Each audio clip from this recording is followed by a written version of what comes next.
Hello students, welcome to Legacy IAS Academy. In today's video, we are going to discuss about a strengthening bilateral relationship between Turkey and Pakistan, which was clearly visible in the context of the India-Pakistan war. So why and how does Turkey support Pakistan? How they have been linked historically as well as in the context of present geopolitical scenario? Let us try to understand this in more detail. So first of all, to give you the idea or the background about this particular topic. We know that Turkey's alignment with Pakistan has been continuously growing, especially in the last few years. And this alignment and the growing alignment is not something which we see in one particular sphere of bilateral relations, but it has encompassed political, military, as well as ideological dimensions of the relationship, and it has drawn increasing scrutiny in India and among the Indian diplomats as well as foreign affairs or foreign ministry as well. Now, this strategic partnership has not only matured into a deep defense alliance, but has also come at the expense of India-Turkey relation. Because you know that for most part of the history, and especially in the last couple of years, we have seen the ties between India and Pakistan worsening. And when the Turkey is helping Pakistan, obviously it has led to the souring of India-Turkey relationship as well. Now, it continues to deteriorate further under the leadership of the present Turkish president, that is Recep Tayyip Erdogan. Now, if we talk about the present crisis that has just unfolded, and just before the signing of ceasefire agreement between India and Pakistan, we have seen that Pakistan has used a large number of drones to enter and target the what you can call as settlements as well as defense installations in the Indian territory. And most of these drones, as per the expert, is believed to have come from what you can call as a Turkish company called as a Guard, and Guard has manufactured this Songa drone, as you can see from the picture here. And this Songa drones were largely used by Pakistan in the aerial attack as such. Now, coincidentally, even after the signing of ceasefire agreement, the continuous sighting of drone is being reported from the border areas nearby the states of Punjab and Jammu and Kashmir as such. Apart from that, also just few days before what you can call as the signing of ceasefire agreement, there has been a report of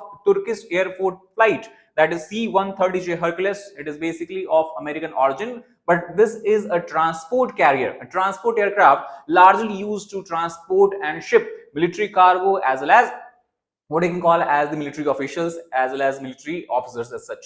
Now, this aircraft to talk about has landed in the Pakistani airport, and there was a large scale consensus that this airport has supplied Pakistan with the drones and other kind of military cargo as such. Apart from that, also, if you talk about on the 2nd of May, we have seen a docking of a Turkish AGA class anti-submarine corvette at the Karachi port. This also is an example and evidence of bolstering and growing ties in the defense, in the area of defense between the Pakistan and Turkey. Not only that, even the Pakistani delegation led by Lieutenant General Yasar Kadioglu has met the Pakistan Air Force Chief, and not only they have met, but they also have signed a lot of important what you can call as memorandum of understanding, and also he has visited the Pakistani Air Force base as such. So overall, what we can understand from this entire discussion, that the growing relationship between Turkey and Pakistan in the military sense also is not only focused on any one this what you can call as the branch of military, but largely the relationship is growing in the collaboration that we see in the area of army, in the collaboration that we see in between the navies of Pakistan and Turkey, and between the air forces of Pakistan and Turkey as well.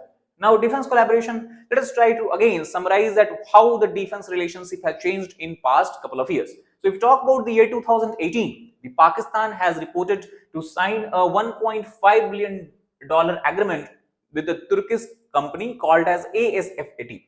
And the objective of this agreement was that Turkish company ASFAT will this what I can say will supply 4 Milgem class stealth corvette to Pakistan. Apart from that, also, this is not only a buyer-seller relationship or client-patron relationship. Rather, this supply of stealth corvette will also be associated with the technology transfer, and even joint production and joint development has been envisaged here. That means out of the 4 stealth corvettes, 2 of them will be produced in the Karachi port itself. Apart from that, F-16 fighting Falcon jet is also something that Pakistani Air Force has been eyeing, and it is believed to have received it from the Turkish aerospace industries. Not only in the area of fighter aircraft, but also further cooperation has been envisaged in the supply of attack helicopters as well as UAS, that is unmanned aerial system as such. Now recently, Turkey has supplied the Bayraktar TB2 armed drones as well as Kemanki's cruise missiles to the Pakistan reportedly, as well as published by a well-known organization called as SIPRI, that is Stockholm International Peace Research Institute. So it is this institute that have outlined that these has been the recent dealing in the context of in the context of Pakistan-Turkey relationship. Now, the most important aspect of the Pakistan-Turkey relationship can be understood by the statement given by the top leader of Turkey, that is the President Recep Tayyip Erdogan. Now, many times while meeting with the Pakistani Prime Minister, he has reiterated the message that Turkey has in the past stands in the solidarity with our Kashmiri brothers today. Now, we try to understand Turkey has always maintained the stance that Kashmir is a disputed territory and the resolution should be basically done by India and Pakistan. However, the Turkey's stance largely favored the Pakistan's outlook as far as the issue of Kashmir is concerned. Now, obviously, such kind of messages is not well received among the Indian leadership and Indian diplomatic, we can say, branch. But overall, what we can understand is that Turkey support Pakistan not only because of the alignment of the Kashmir issues or because of the growing partnership in the defense sector, but there are several other reasons why Turkey support Pakistan. Let us try to understand each of them one by one. Now, first of all, one common thing if you try to understand that we have between Turkey and Pakistan is that they have a shared Islamic identity, and both of these countries are largely filled up or populated with the Sunni Islamic followers. So this is the underlying basis of a strong partnership that has been since the what you can call as the partition of India, it has been seen.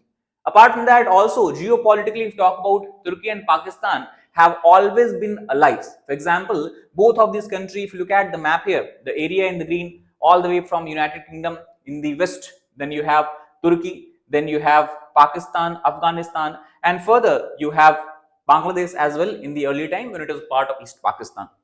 So the group was called as Central Treaty Organization (CENTO) that was formulated on the line of the present day NATO. So Turkey and Pakistan both were members of the CENTO. Apart from that, they were also the members of regional cooperation development that focused upon strengthening and growing the economic partnership between the member states. Not only that, Pakistan has consistently backed the Turkey's claim against the Greece in Cyprus. We'll talk about Cyprus. Cyprus actually is a small island in the Mediterranean Sea, and the northern part of this island is claimed by Turkey as its own territory, while Greece also lays claim over it. So Pakistan leaders have committed to military assisting Ankara in the Cyprus crisis, which occurred in the year 1964 and 1971.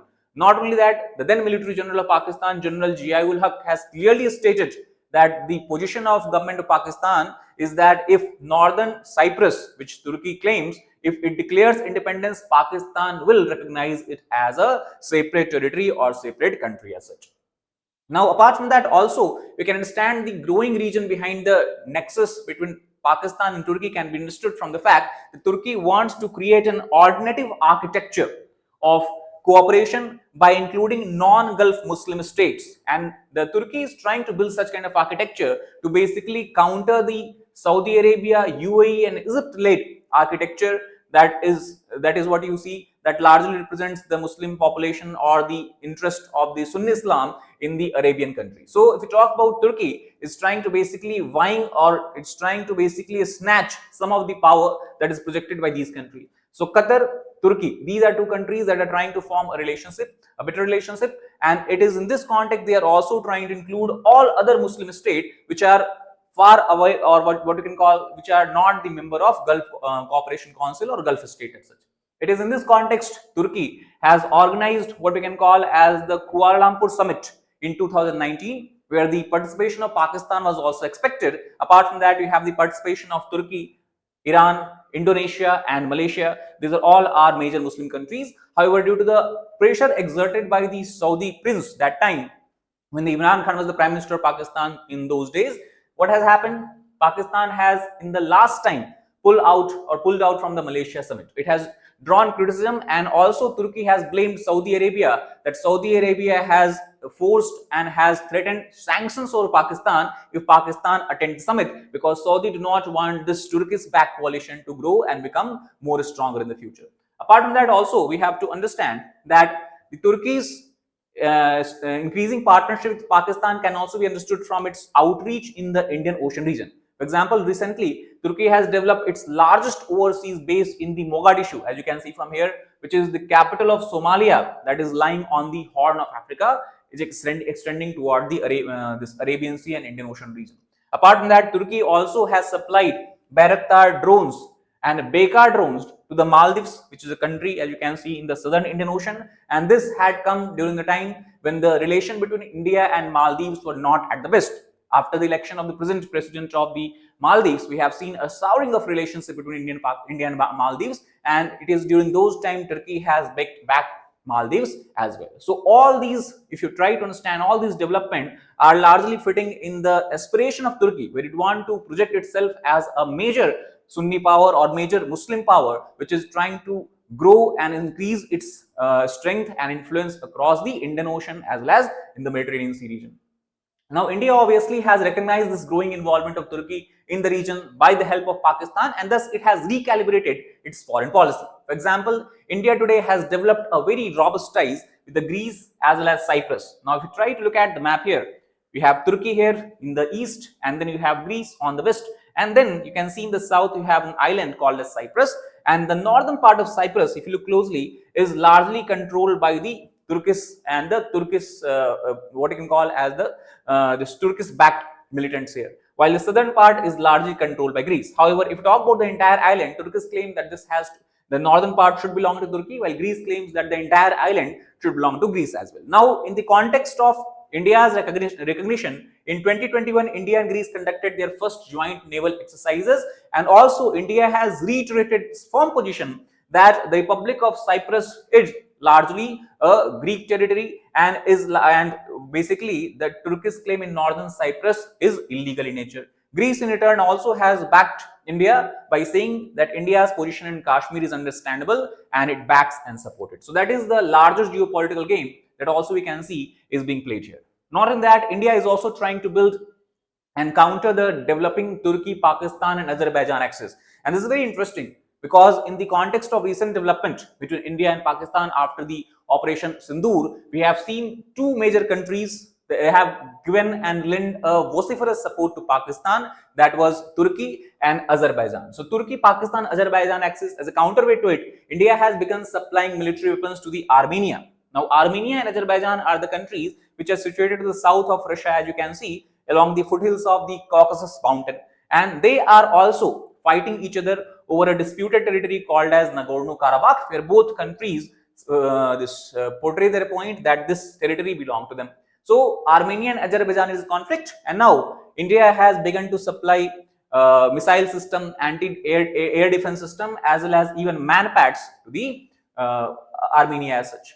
Now, interesting thing is that in the year 2023, Turkey has witnessed one of the most devastating earthquake in the recent time. And to help Turkey, India has launched an Operation Dost, where large amount of relief materials was sent to Turkey. Also, the Indian Air Force has participated in the search and rescue operation. But you can understand that how strongly Pakistan factor come into existence as far as Turkey's relationship and the overall geopolitical overreach is concerned, that even after the launch of Operation Dost, Turkey has not changed its rhetoric on Kashmir, and it has not changed or downgraded its relationship with Pakistan as such. Not only that, in the context of development, we can also see the Turkey is trying to overall project another kind of dimension as far as the development in this area is concerned, because India has announced India Middle East Europe corridor that will start from Mumbai, it will go to UAE, then over road, it will pass through the entire Saudi Arabia, then will go to Israel, where you have the Haifa port, and through Israel, then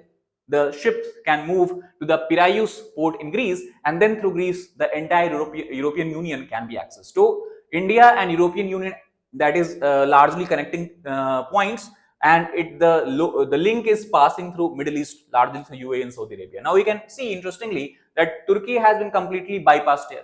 And this is something that Turkey is not able to digest, because it always has considered itself as a gateway to the Europe. So it has again announced its own road project that is passing through Turkey, then passing through Baghdad, that is the entire Iraq, and then it is coming out in the Persian Gulf. It is called as Iraq Road Development or Iraq Development Road Project. So this developed road project links Iraq to Turkey, and it is also being dubbed by Turkey as the new Silk Road, largely to strengthen the regional cooperation in the entire region as such. Now, overall, what we can understand from this entire discussion that Turkey's support of Pakistan, once largely rhetorical, has taken a strategic and operational dimension that now directly impact India's national security. This has been largely evident and witnessed in the recent war, where we have seen the Turkish origin drones continuously striking and entering into the Indian territory as such. Ankara has positioned itself as Islamabad's most reliable partner after Beijing. This is a very, very important point, because talk about the large tacit support which was provided to Pakistan in the earlier time in all other wars that Pakistan has waged against India. We always have known that China has been backing it directly, indirectly, and also has been providing with the weapons such as the PL-15 missiles that we have destroyed over the Indian territory. But what we are now seeing is that Turkey and Ankara has also begun to increase its partnership with Pakistan and has largely involved itself in supplying of defense weapons to Pakistan as well. So any diplomatic relation between Turkey and India has to take this new emerging dimension also in point if you want to move further ahead from here. So that is all about this particular video. If you like the video, please hit the like button, share it with your fellow aspirants, as well as subscribe to our channel for more such helpful content. Thank you very much.